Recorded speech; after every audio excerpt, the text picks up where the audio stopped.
something very scary. It's called the digital prison. And I have the best person in the world to talk with me about this, Michael McKibben. Michael, welcome to the show. Hi, Douglas. Great to be with you. You are the person who allowed social interaction on the internet basically to become scalable so that it could go and service billions of people at once.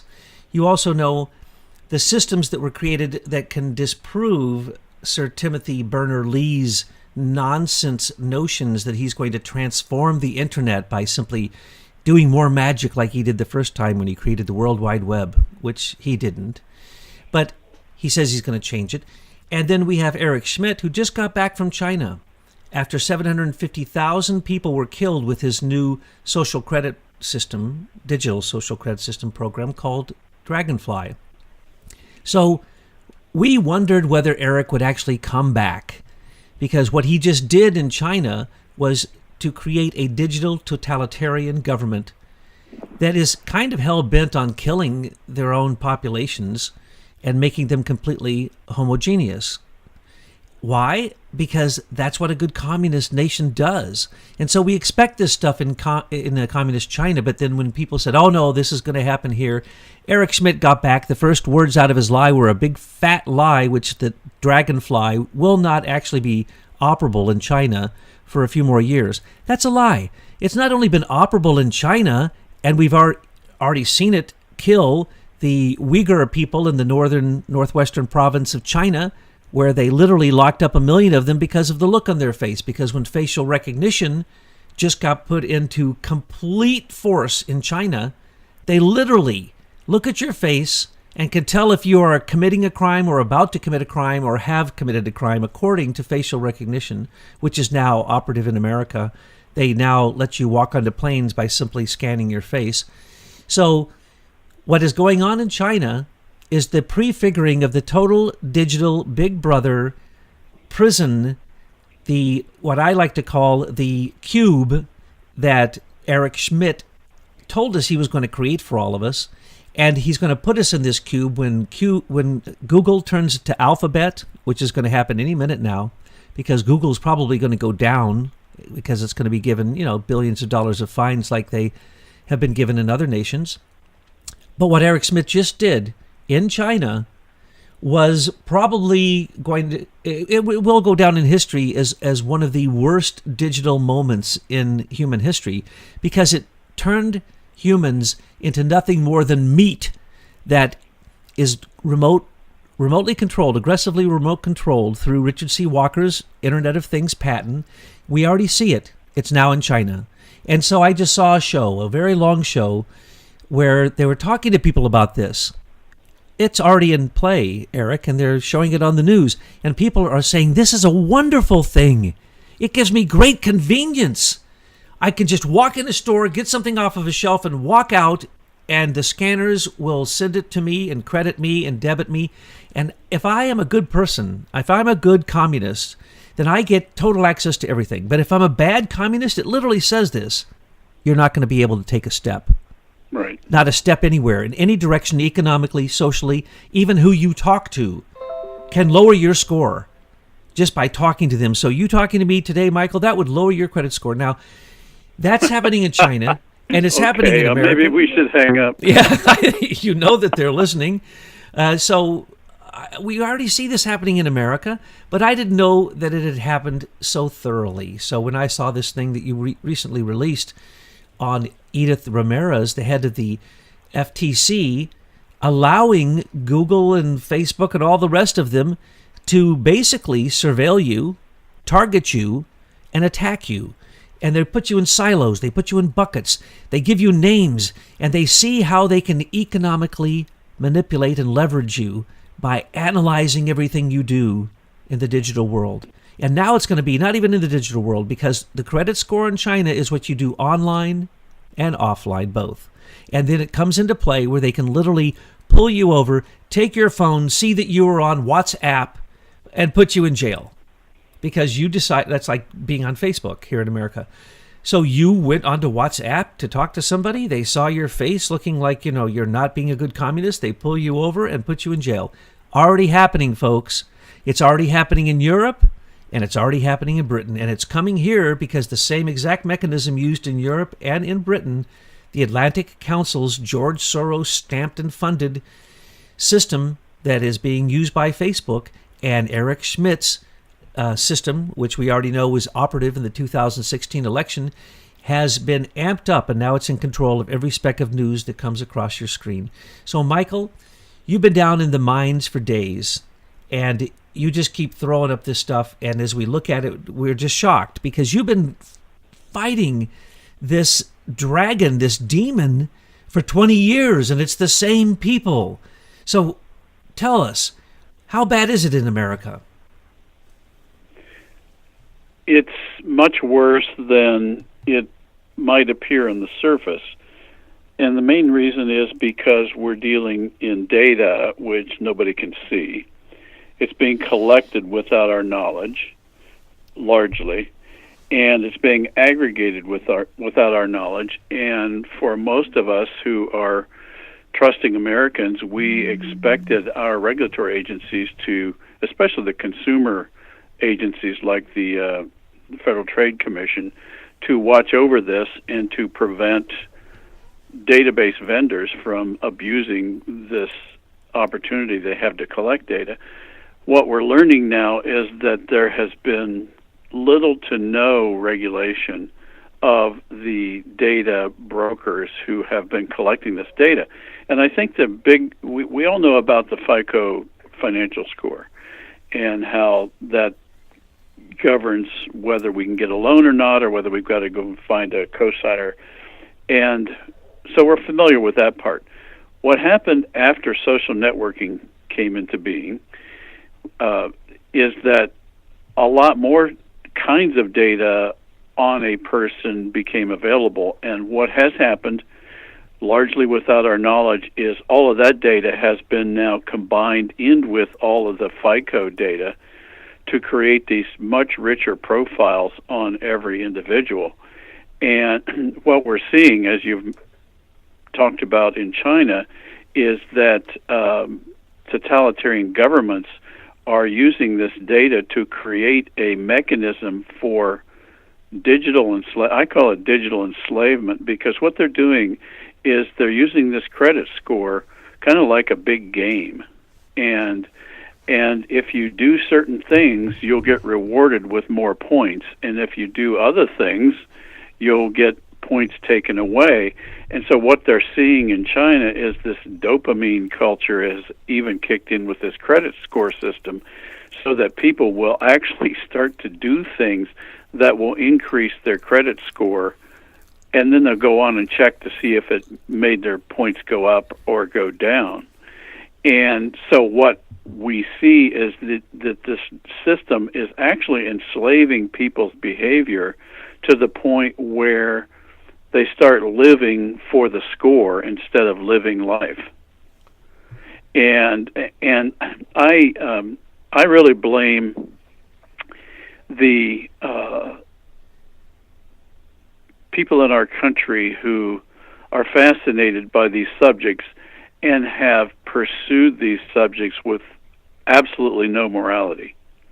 And this would be accountants, this would be lawyers, this would be mathematicians, this would be computer scientists who are just fascinated by the possibilities that all this data gives them. And so what they've been doing is, in conjunction with the bankers, is funding companies that will allow them to do more of this. Well, and to take this data, and now they've even created a new term called big data. So they create all of this capability without any guide, without any moral guide, or without any guide related to the Constitution, especially the Bill of Rights and in privacy rights. Because if they were following the Constitution, and especially the right to privacy, they would not be allowed to collect this data without yours and my permission. But what they've done is they've just ignored all that, and with no morality and just a fascination with the capability of doing it, they have done it. And we've had a government that has not been able to keep up with this, and so consequently we're in this lawless Wild West environment where these bankers are trying to stay ahead of the sheriff to essentially enslave the entire world population before we figure out how to regulate it. You mean their standard operating procedure? Yes. Which is, control it before it even gets going. Make sure you get in on it to make the big money so you can keep a monopoly going. All these tech companies run on Peter Thiel's philosophy, which is there's only one business model, and that is a monopoly. And so what we're seeing here is, for instance, when they said they were hacked, but they stole all the information from places like Equifax or from the Office of Management and Budget from the government or Transamerica, or any of the times that they go in and steal these huge amounts of information. They're simply adding to what you call the dark profile, your individual dark profile. And I like to call it, a digital prison or something, because right. He wants to put us in there. That's Eric Schmidt, wants to put us in there and give us everything that we want. And it's going to be so convenient. We're going to have everything. Like when you ask a question. As long as you're a good little boy. That's correct. When you ask a question in the future, when it's no longer Google, but it's Alphabet, you'll only get one answer. One correct answer. That's it. And if you want any more information, you're going to have to pay for it. And, it's the myth of net neutrality. And we see it in Europe already, completely taken over with the GDPR law, what they called Article 13, where basically there's no free speech left. None. Zero. They know what you say online. They can come to your door and arrest you because you criticized the migrants. And I'm not exaggerating. This is exactly what's going on. There is no free speech left in Europe, and it's the Atlantic Council. This system really got going during Obama's time. And they were getting set up during the Bush administration and the Clinton administration, but it really got going after Obama came to power, and he hired a guy as his chief technology officer by the name of Todd Y. Park, who was from Silicon Valley. And Park came in and started promoting something called data paloozas. And the idea was these were these really rah-rah gatherings where he was promoting the idea of unlocking big data within government databases. And so what he did is, over the time while he was Obama's database administrator, basically, is he opened up all sorts of data to these big data vendors. And let me just read you some of the categories that he opened up. He didn't have to ask individuals. He just went and got it right from the agencies that were holding it. In healthcare, weather, space, housing, environment, food, agriculture, disease, commerce, financing, banking, geology, census, law, transportation, disasters, oceans, forests, education, science, research, money, shipping, communication, fish and wildlife, recreation, safety, intelligence, policing, insurance, labor, border protection, patents, copyrights, trademarks, animal life, rail, trucking, automobiles, and manufacturing. That's just a short list. E-government. Didn't you call that? Yes, that was part of it. Yeah, it's U.S. Digital Service, which you're the only person who ever really brought that up, that all of these things are now connected through the U.S. Digital Service right into the White House during the election, and they had basically mega data, this big data you're talking about, to analyze, but not only to surveil and analyze, but then to target and attack. And that's the part people don't understand. People say, I don't care that Google allows 100 companies to look at my personal Gmail account and my personal messages. I don't care. I have nothing to hide. Well, if you really knew what they did with it, you would be very concerned. You know that I can buy anybody's Facebook profile for $5? And if I know how to manipulate it through analyzing it with all kinds of tools that you can use, you can basically know more about the person than they know about themselves. You can predict their next question that they're going to put into Google. And this has been proven. So it's a psyops that proved to be a very, very deep, rich vein of subliminal control and manipulation through, as you say, dopamine hits, because these devices are actually literally addictive. And Yeah. no one's going to look at any of that because why? It's convenient and it's secure and it's all those nice words that the totalitarian communist government tells people the Dragonfly program is really about. It's about convenience. No, it is about control, remote, aggressive control through anything digital. And that is going to be very soon when 5G is completely implemented, everything. Yeah, it's pretty frightening, and most people would, at this point, probably be thinking, well, what can I do about it? And my suggestion is, in general, we must resist it, because if we give in to this, we can kiss our way of life, our Constitution, goodbye. Because these guys have all of the data. They know what we're thinking before we think it with these algorithms that they can apply to this data. And so by doing that, they are getting very sophisticated at how they control people's behavior and where they go, what they do, who they socialize with. And what we're seeing from the experiences in China is that they are lowering your score if you are having friendships with people that they don't approve of. That if you go to the wrong places, you can lower your score. If you attend certain events, you can lower your score or raise your score. And so the idea here is that they will basically put this digital leash on you and will hope that you will be guided by the prods that you get, and you will be prodded into this box that will then govern your life. And for those of us who believe in man's free will and believe in the right to privacy, these are anathema to those concepts. And I think here we're starting to see, it's starting to come into focus why these tyrants are focusing on attacking Christianity. They're focused on attacking the U.S. Constitution and anyone who is an advocate of man's free will and self-determination. And so what we have to do is resist this, because if we don't, the alternative is a slavish environment going forward.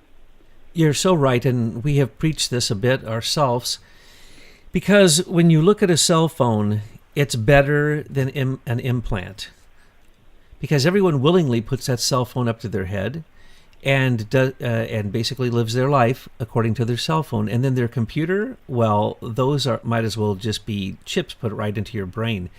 People are willing. Some people can't go to sleep without their computer yakking at them through the whole night. They can't do anything without the computer, and they can't do anything without digital stuff talking to them, telling them basically what to do, everything, whatever. But the point is, it eats up your willpower. And this is what people don't understand. They know for a fact that the longer your child spends on a cell phone or a laptop, the less ability they have for empathy. And basically, the less energy they have for anyone else but themselves. So it makes them extraordinarily selfish and extremely uninterested in developing their own imagination, and it zaps their willpower so that they don't have any more willpower to resist, and they don't have any strength of thought to be able to resist what pops up next on the side of their screen and takes them off on the next journey. So we have a huge illness going on, and once 5G gets placed in America in a comprehensive way, every place you go will be known. Everything you do will be known. Every look on your face will be able to be recorded, and it will be held against you. Why? Because there are digital systems that are in place now that are already the globalist systems, and we must break them. We must basically cut the landlines, folks. We got to turn off 5G, and we got to cut the landlines. We got to go backwards. We got to devolve with our digital expansion, because it has taken us to such illness and sickness that no one wants to even look at whether 5G causes illness, and it certainly does. 1G causes illness. Any kind of electromagnetic frequency that you are within that field causes illness. So you're right. We have to resist, and it really is much easier than people know. If we go back to your original invention through Leader Technologies, we can see that it was for the advancement of humankind, for freedom, for security, for privacy, all the opposite of what the DARPA and In-Q-Tel turned it into, which is a weaponized form of psyops. Yeah, it's all about how the features are presented to you. What we originally designed was not to be a tool that interrupted your life, but rather facilitated things you needed to do in your life. So, for example, I used to, back before computers became so sophisticated, I used to do time management training for people. And one of the things in the time management world, in the old days before computers, you noticed in work productivity that most people got interrupted once every 7 minutes. And then it took them 3 minutes to get back into what they were doing before they got interrupted. And so one of the things I used to advocate to my clients was at least dedicate 1 hour a day in your office where nobody interrupts anyone else. You force yourself to do that. And it was like a drug even at that stage, because people found themselves were triggered by getting interrupted, and of course that was killing productivity. And we used to get some really ravingly positive reviews of just setting aside that quiet hour in an office environment so that people could get more work done. Well, when computers started putting up these instant messages, I said, this is not good, because if they're getting interrupted once every 7 minutes before computers, and now we've got these notices popping up many times in a minute now through this instant message tool, or through every time an email comes in, it pops up a little message to show you what the email was about. The bottom line is the technology has taken over the communication and the thinking, and just like you're saying, it's sucking our ability to think for ourselves, because it's all we're being triggered to respond like Pavlov's dogs. And so if Pavlov doesn't have my interest at heart, then guess the kind of messages that I'm going to be getting, and that's what we're seeing. Absolutely. We've got to reconfigure the whole thing to get it back to being an aid and not an interruption. Absolutely. They talk of it as disruptive now. Everything's disruptive. Everything's good if it's disruptive. What that means is you never have a single thought that is completed, and you are basically entertained, and there's no education going on when you're being passively entertained. And that's the problem with computers and cell phones. I go on and on. Of course, I preach and preach, but let's get back to what you can tell us, because I was earlier today ranting and raving about what's going on over there in China, and Eric Schmidt and James Breyer and the people who went over there early. And I say that China's probably going to take advantage of them, but in the end, China's not going to be the big hero. The dragonfly system of total totalitarian communist control, that's not where the rest of the world is going to go. I believe we're going to stand up and fight, and we're going to win this resistance. Well, one of the things that's just popped out today is related to China, is their main system for doing a lot of these digital transactions is owned by a company called Ant Financial.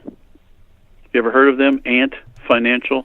A-N-T? I don't think so. A-N-T, yes. They are a subsidiary of Alibaba.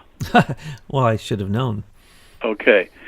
So here's the point. You made the point. You asked me in a recent interview, who was really driving China? Is China driving this, or who is driving this? And let me just tell you what we found about Ant Financial. Its chief investors in Ant Financial, which is running this digital credit scoring system in China, is IDG Capital, which is the Breyers, Excel Partners, and John P. Breyer, his dad, is Sequoia. And if you recall, Sequoia is one of the chief investors in Google. There's Silicon Valley Bank. There's Matrix, which is another big venture capitalist out in California. Intel, Lightspeed, and Mail.ru, which is Yuri Milner's company in Moscow. So what we're seeing there is all the same players that have taken over the digital space in this country are the ones driving what's going on in China. So I think you're right. I think China is the lapdog for this global financial group. Wow.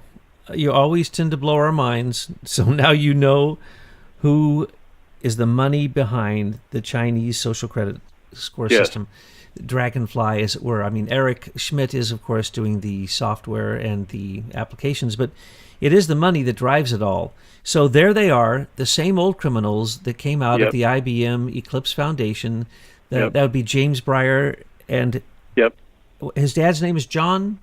John P. Breyer and James W. Breyer. And John went father and son. John went over to China a long time ago. What's he been doing over there? John has been coaching the Chinese.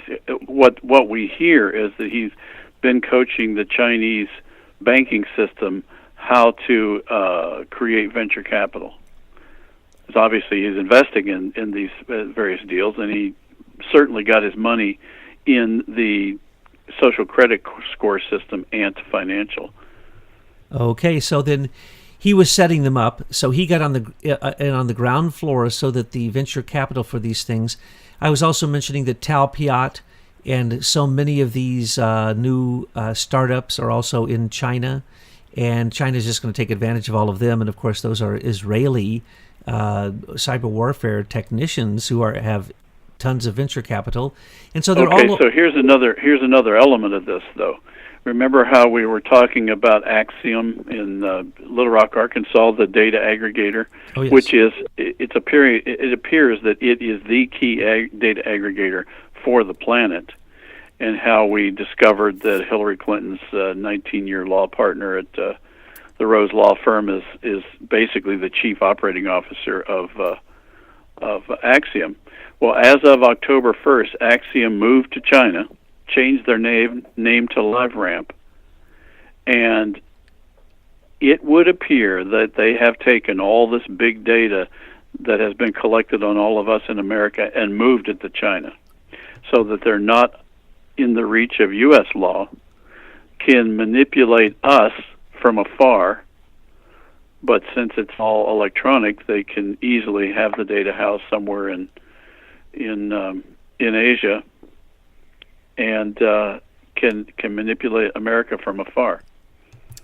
Until we turn the cables off. Right. You see, they don't understand, because the Chinese are very naive when it comes to capitalism. So in a stock market, at one point when the 5 or 6 top people who are making the most money in the stock market. When you're talking about Chinese, what I suggested earlier is it's not the Chinese. It is the Silicon Valley banks moved to China, and they're just using China as a launching pad. And the other thing about data, keep in mind, is they don't keep the data just in one spot. They'll keep it in 3 or 4 locations around the planet. So pulling the plug is going to be difficult, not impossible, but difficult, the way these guys are using their cash to make sure they stay ahead of the sheriff. So we've got our work cut out for us here, is the message. But the question is, who's zooming who, for me? Are the Chinese going to end up taking advantage of these Silicon Valley bozos, or... No, I think it's the other way around. That's what I was going to say. I think working the Chinese. I think they're just going to... China, we can wipe out their currency in a minute. We can wipe out their stock market in a minute. We can, and we absolutely do, control their entire economy with whether or not we purchase from them. And now they want to use our technology, or at least mimics of it, and then create people like Jack Ma. But what they do is the best people in the stock market die, and then they absorb their money back into the collective. So Jack Ma and all these other Chinese oligarchs are in hiding once they come out of China with a lot of money. Just like that actress recently who disappeared for a while. She owed some money, so she had to come back and, pay a lot of money to get back into being able to come out in public. That shows you the control they have over people. And it's not an accident that these Chinese oligarchs come to America and all live in the same place in New York. And they have to have the greatest protection, or else they're simply killed and their assets are absorbed back into the collective. I don't know how anybody thinks they're going to get away with doing anything that has to do with personal greed in China, because China doesn't do anything for personal reasons. It's all about the collective. I think it's not the communists. I think it's the bankers. And I've had some experience with the communist countries. So what I think we need is a Manhattan-type project on data privacy and security. And we need to get our best minds on this subject. And because what we've had are very greedy, selfish, self-centered, power-hungry people that have driven this technology to its ultimate destination, which is an attempt to control humanity. We've got to stop that. We've got to have a Manhattan-type project, and we've got to rethink this whole thing and put it on a firm footing. Right now, it's shifting sand.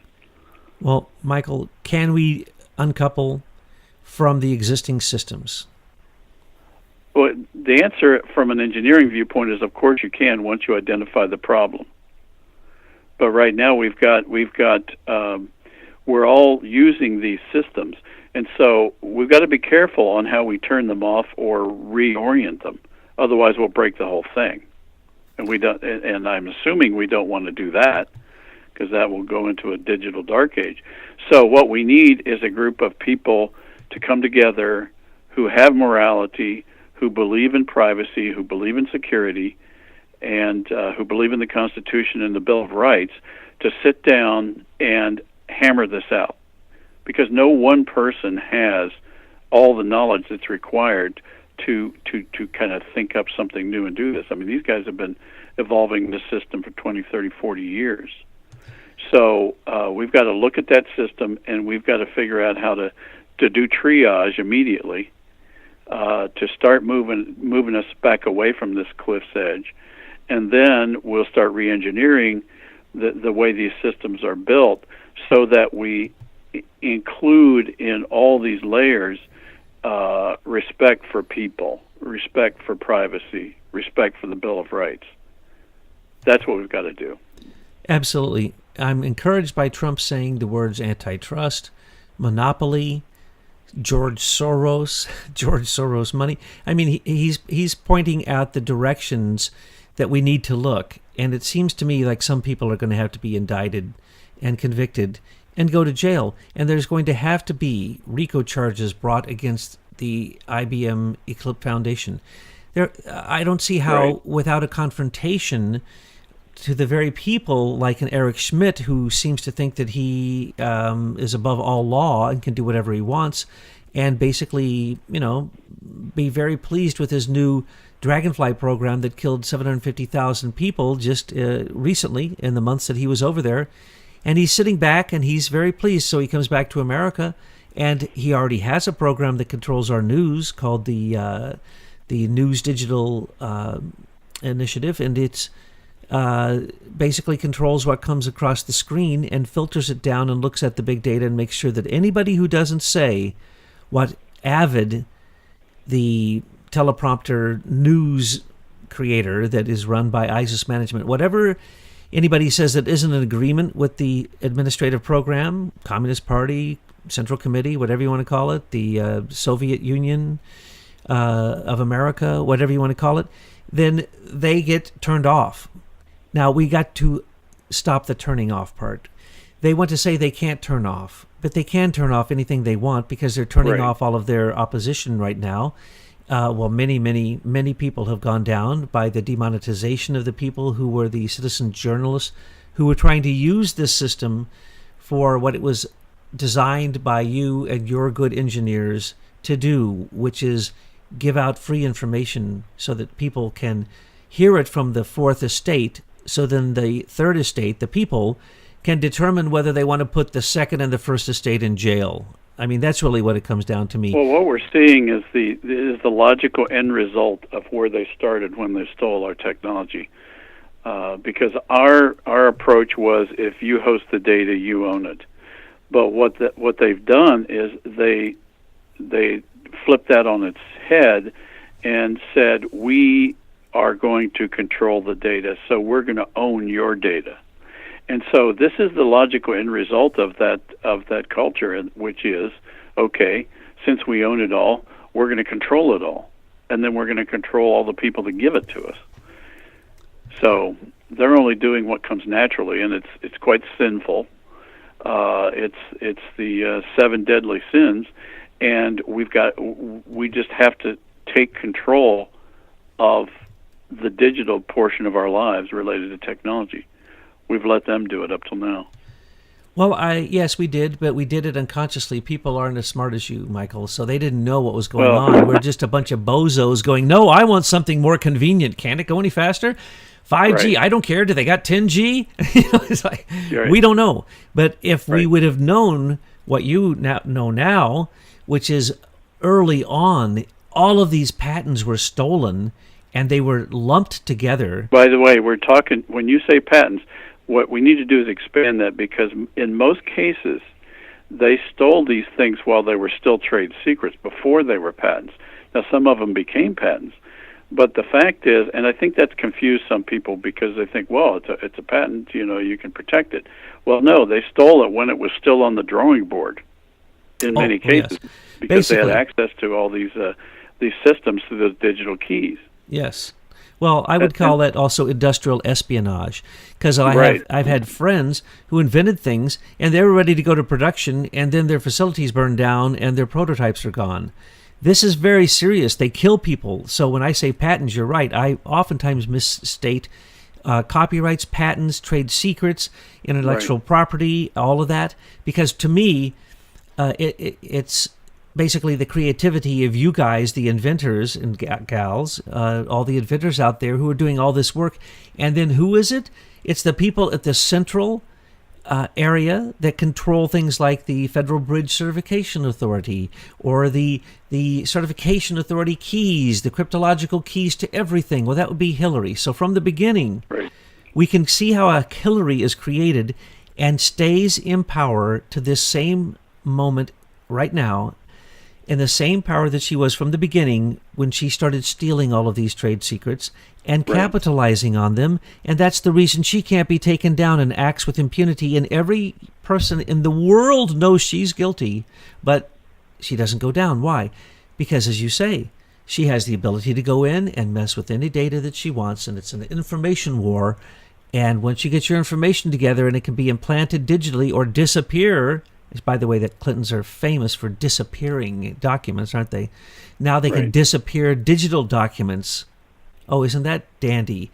And so if she has these keys, which she works with Jerry C. Jones and the other bozos through Entrust and then Axion and AMS and all of its new ones, what's it called? The what? IPG. IPG. Mm-hmm. And what's the other one? And then Ant Financial is a part of that. And so one about we're seeing all these different activities around the digital box all coming together now in China. I can't keep this name straight. What's the newest one? I heard you say today something Ramp. Ant Financial. Yes, Ant. Oh, okay. Ant Financial, of course, and AMS and IPG, which was Axion, which was. And Alibaba and Baidu, and I mean, there's a whole bunch of them now. They're all just sort of gathered around, but underneath is the same group of investors. That's what everybody's got to remember. And in China, these investors are all American largely, and everybody else is following along. And that's John Breyer, the father. James W. Breyer, John P. Breyer, IDG, Sequoia, Silicon Valley Bank, Matrix, Intel, Lightspeed, Mail.ru, the same players. And so those corporate tech warlords don't mind killing millions of people as long as they get the contract in the short run with the Chinese. They don't mind what they do. I've always said we should not be doing business with China. That was the Clintons. The Clintons went in, Walmart went in, and they basically, that's where our manufacturing went. And so we shouldn't be doing business with them. They should have never been allowed into the World Trade Organization. They should never have been allowed most favored nation trading status. That was criminal on our part. The Chinese killed 20 million Tibetans. They are still committing pogroms. They are still killing millions of people. And right now, thanks to Eric Schmidt and Dragonfly, they just killed 750,000 Uyghurs in northwest China. I mean, right.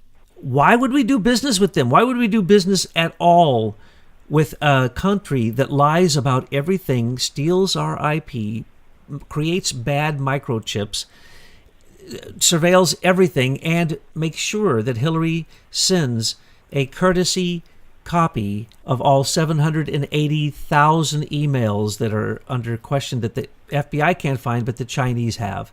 Well, why would we do clearly business the with deal them? with China was cut a long time before we were aware of it. And it's Dianne just taken them Feinstein this long. and Mitch McConnell and his wife. I mean, really, at what point do we say China is our enemy? Because China considers us their enemy now because we're manipulating their economy. And they don't like that. And they're getting to see the truth that, oh my goodness, we told Eric Schmidt to lie and say that Dragonfly isn't ready for 2 years, but in America they're talking about it, and they've made movies about it, and they're making us look like the totalitarian fascists that we are. Yes, that's so that we can join the resistance, as you called it, to stop this. We need to keep our free speech. We need to not turn into a Soviet American republic. That's right. And you're the guy who can help us decouple this. If Trump would simply sign the Miller Act, the dominoes would start to fall. And we could also transform the mainstream media, because that's nothing more than digital lies that are being created by people they don't even know who creates the news. No one knows who writes those. There's no bylines anymore. It's all the same news on all the stations, and no one knows who wrote it. Not one single person takes credit for a story, for any type of journalism, any pictures. No, it is produced by people like Strategic Communications Laboratories and whoever they've become now, because they folded in Britain, and they're the ones who manipulate elections. They're the ones who give us Avid, Lord they've Mallet got Brown. about 40 different entities. So I was going to say, don't I don't want to start. They're still alive. I don't want to start reeling them off, because I know it's astounding that they'll set up. When they set up one company, they set up 5, and then they set up 10 dummy companies to go to if any of those 5 go down in Britain. That's standard operating procedure, and they do it here in America too. Like, well, I won't go into naming names, but so Michael, let's wrap this up and think about how are we going to win this resistance? What is the linchpin? I think that somebody in our government has got to start recognizing the creativity of our inventors in this country, and the rewards have to start coming to those inventors. We've kind of gone to sleep on protecting our creative class, and we've allowed these people to get away with it, and these people know that our government is letting them get away with it. So I think what you said is right. That's what we've tried to focus on is, okay, let's get this Miller Act funded, because the claim is something that the president can act on, and then let's use this cash to completely reconfigure how we use technology and start focusing on priorities that respect the human, respect the individual, and his or her rights to privacy and security. And in so doing, we will re-engineer all this that's out there right now, stealing all of that information. And that we have to stop. If we don't stop that, then there's really no point in pursuing any activity, because it will all just be stolen behind the scenes, and we won't know about it until it's already doing its damage. So we really have to get on with reconfiguring this engineering immediately. That, you see, because you're an engineer, you could really see the linchpin. I couldn't see that. I think you're quite right. If they wouldn't have stole this stuff from you, they couldn't have turned it into the weaponized evil that it is with right, Silicon because we Valley. would have been competitive. We would have offered a competitive offering, and presumably most people, when they have the choice between, here, take this one and we'll steal everything that you ever do, and take this and we'll respect that, what you going to pick? Of course you're going to pick the second one. And real inventors would have morality instead of these cardboard cutout Silicon Valley warlord tech kings who are fake in most cases. They have no morality. They'll do what they're told. They put in the back doors. They put in the mechanical engine that controls it all. But as an inventor like yourself, you would have said, of course I'm not going to do that. No, we're not. Is that something that would satisfy the golden rule? No. So therefore we won't do it. What would? And then you start asking those questions at every step of your engineering design, and then sooner or later you have a respectful system. And thus you have the phrase of, is it Google, do no evil? Yeah, well, that's a nice ruse, isn't it? Because they're doing exactly the opposite. It's do Eric's evil. I mean, it's the exact opposite, as you say. It's kind of like net neutrality, which is anything but neutral. Michael, you hit the head of the nail perfectly with that hammer stroke, because what we need is to take back our inventions, our trade secrets, our patents, and we've our got to start copyrights. Protecting our idea flow. We've got to stop giving away our ideas, period, now. Well, that's what it's all about. That's why China's our enemy right now. And that's why Hillary went to Russia and gave all our technology away, so that this nonsense could be globalism and internationalism instead of being the patriots that we should be in putting America first. You know, this was exactly what was happening to our inventors back in 1776, and why the only property right actually written into the Constitution was the right for copyrights and patents. We have because to they were start getting respecting that ripped again. off by the British bankers at the time and the people with money, and they saw that as long as you had cash, you could buy off anybody you wanted to. So we had to have a government that was protecting the inventor. Invention always occurs in small groups or individuals. It never occurs in large corporations. And so they saw that, and they said, we've got to protect our inventors, because that's how we have a thriving economy. Our economy is dying because these ideas are not flowing anymore. Now, I understand our economy is better than it was, but that's not because the ideas are being protected. That's just because there was such a pent-up demand that a few good things created this boom we've had so far. But that won't continue unless we protect our ideas. Well, your friends at Americans for Innovation have their timeline, and on that timeline is everything you need to know to convict these people, and everything you need to know to understand the significance of that linchpin that Michael just described. American innovation, that is the future, and it is a wealth that cannot even be calculated. If you look at the wealth that came out of your inventions and your trade secrets, it's in the trillions. And it could have been backed by morality instead of being backed by the same old evil cabal. And these guys all know they're frauds. Oh, of course they do. And just listen to them speak. I mean, dude Zuckerberg doesn't even know where he is. He knows nothing about what he is supposed to be the leader of. And to imagine that it's always the young person like a Elon Musk who are the great geniuses, those are all fake people. They're fake. And they're not geniuses at all. They have good press agents.